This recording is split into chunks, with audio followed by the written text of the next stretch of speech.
Shubor nakaslem jong unong san Hima.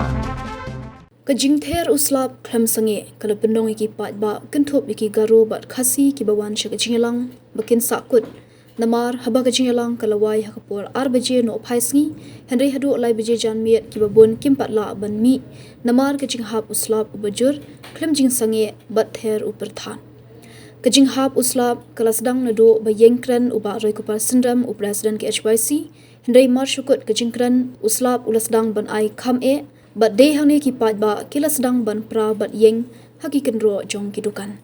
Kani Jingïalang jong kumso kalong ban ajing kersha ni kijat ban riu garo ki bala sedang sya thombor haki we kijat ban riu ki bom day riu lu.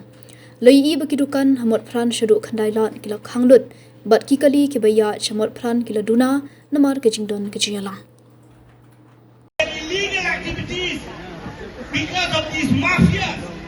They have been controlling the illegal activities in the plainbelt areas of Garhas. The illegal stone mining that is going on is because of these people. And we blame belongs to the government.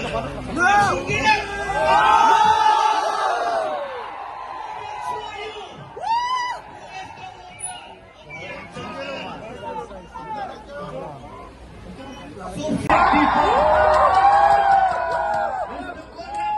don't forget, you are a chief minister because the Acting people have supported you.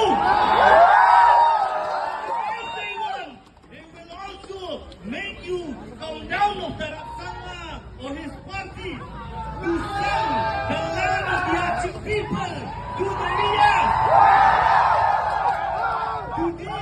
Mo ya Jingdon lang jong pi akri kapor kapamenta ko bless you. Thank you very much, Mitela.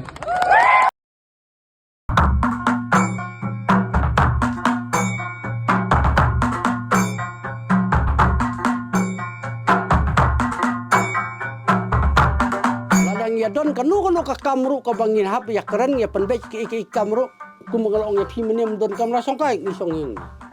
Ya keren hi hang ni barako. Kata kalong ka tarkom im jong diri undai.